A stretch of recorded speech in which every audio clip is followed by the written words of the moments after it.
So we've done several steel market updates in the past, giving you a look into the industry, trends, prices, things like that. Today, we're looking at aluminum exclusively, giving you an inside look at the aluminum market.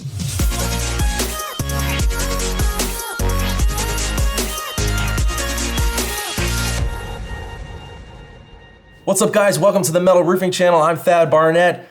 Thanks for being here. All the questions we talk about today are located in the description below, and we're gonna give you an insider's look at the aluminum market here. This is November 1st. We're filming in 2022, so we are about a month into Q4, and I've got some special guests with me today. I have Brett from Sheffield Metals and Cameron from Midwest. Thank you guys for being here. Happy to be here. Our pleasure. Absolutely. So we're talking about aluminum today.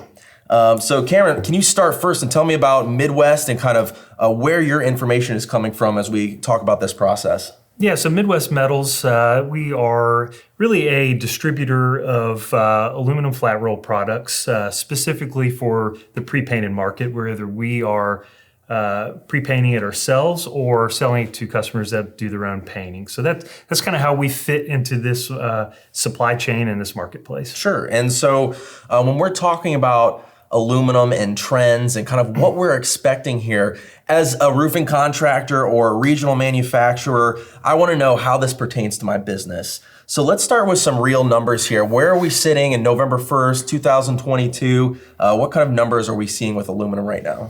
We're definitely down off of the highs. So if you look at aluminum pricing, the base metal pricing, which is the Midwest ingot price, if you look at it over the past year as a whole, we've kind of gone up the mountain to the highest levels we've ever seen in the history of the market. Sure. Back down to what would probably be normally called a high price market, but compared to where we were in March, we're down about almost 30% just on that base ingot price. So I think if you look at it 6 months ago, a massive drop in prices. The past couple months, a more negligible change in price. I think we're coming into a time of more stability and kind of a flat market. Okay, gotcha. So, Brett, how does that kind of pricing affect Sheffield Metals customers? What have they experienced with their businesses recently? As we come into Q4. Yeah, I think aluminum substrate pricing is one component of the overall, cost of finished product. So,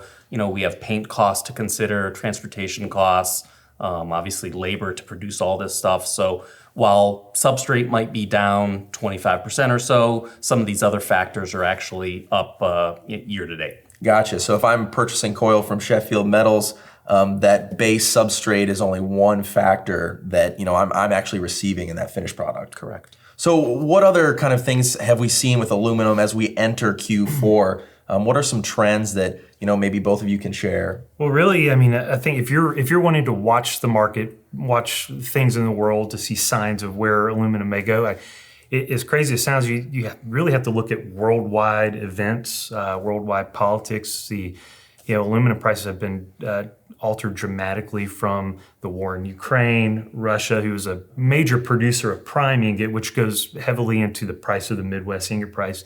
And sanctions for Russia and those products and things of that nature have really, really altered how aluminum pricing is seen and how it affects the market. So those are some big things. I think those kind of factors will continue to play a huge effect on worldwide aluminum pricing. Okay. Brett, what trends have we seen with Sheffield Metals in aluminum usage throughout the country? I think supply of bare aluminum has eased up a little bit. Prior to 2022, it was difficult to get everything that we needed. So I am somewhat concerned, worried of potential issues, economic issues that might dampen that supply chain or affect that supply chain.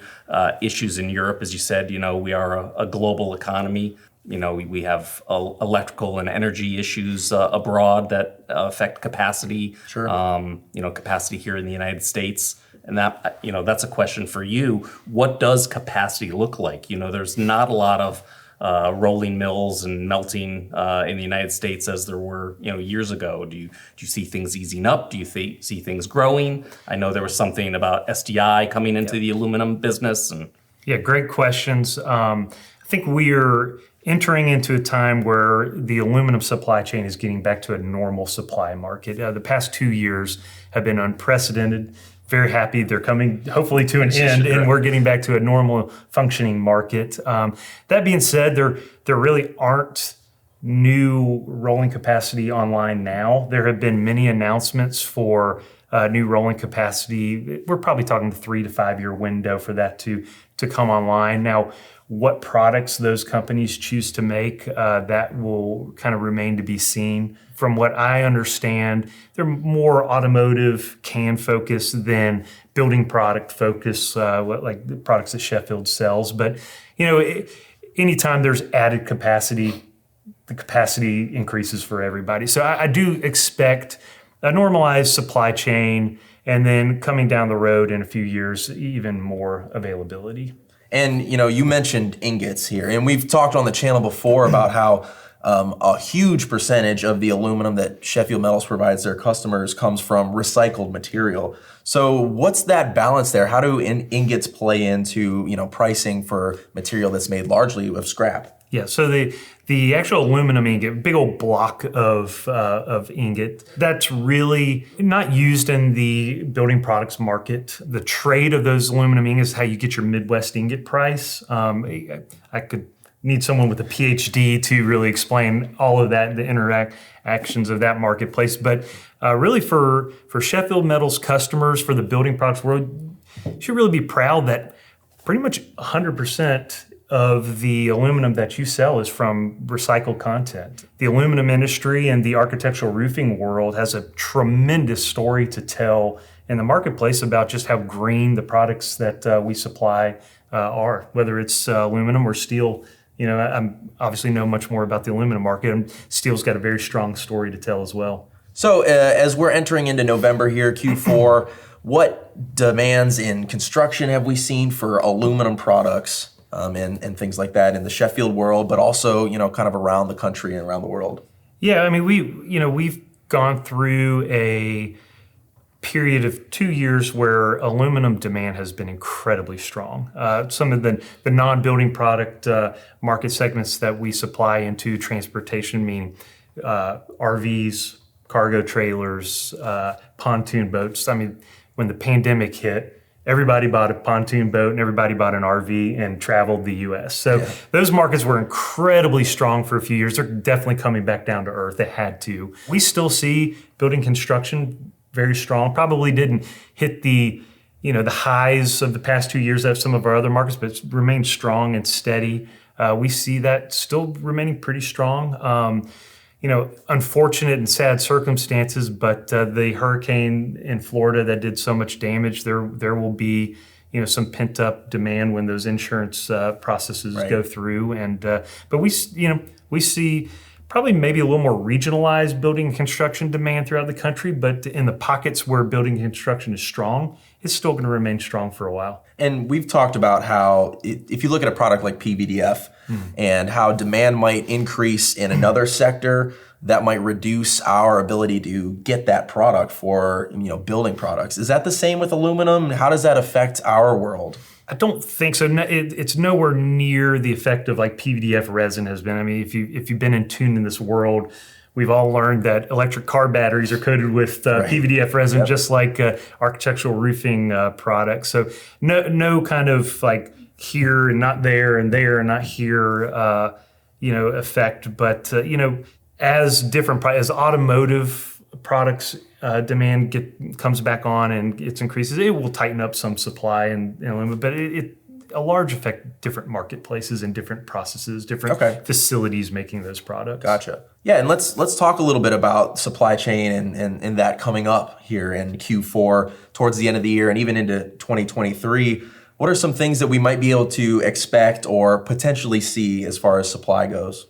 I just think the main thing is the building construction supply chain getting back to a more normalized supply, lead times becoming more normal, deliveries becoming more predictable and reliable, hopefully pricing stabilization in the marketplace where we're not having huge fluctuations in pricing on a monthly basis. So like I say, one thing, hopefully it's just business as usual or getting back to normal is what we're going to see. Okay. And in our steel market update in October, we talked about possible economic headwinds as we enter 23. Is that something that could potentially affect the aluminum market?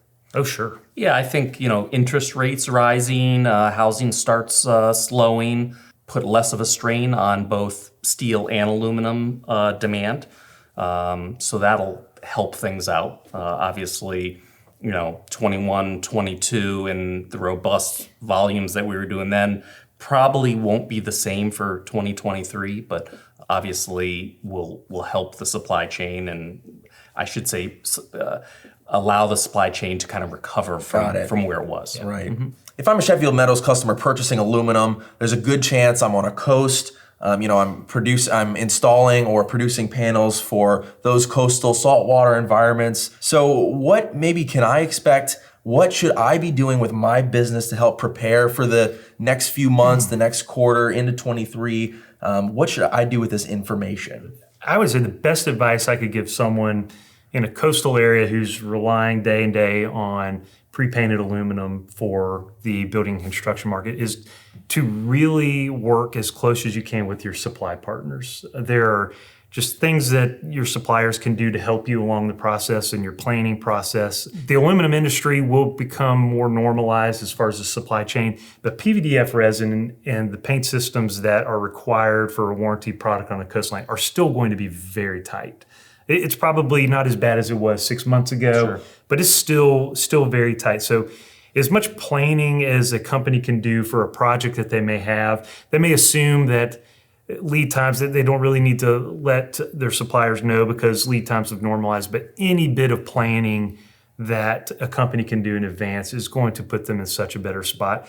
I mean, I don't want to predict the future, but I think there's still inflationary pressures for those paint resins to increase next year. So anytime you can get out in front of any of those, you're saving everybody in supply chain time and money and things of that nature. Well, you think of the cumulative effect. So, a week delay of getting substrate from you guys, not a big deal, but a week at the paint line, well, now you're behind 2 weeks, and a week in transportation delays, that all compounds. And Brett, can you get more into, how to actually stay close to your supplier? What does that mean for a Sheffield Metals customer? What does that mean for the people we work with? Well, I'm not on the sales side, but obviously dealing with your sales reps and account managers and letting them know what jobs you have on the horizon, what jobs you're bidding, potential capacity coming online. Those kind of things are very important to us. And again, we work hand in hand with sales, so we need to know that for our purchasing side of our business. Yep. Am I ordering 1 million pounds or am I ordering 2 million pounds of aluminum? Those kind of things. Economics in general are very important to our business.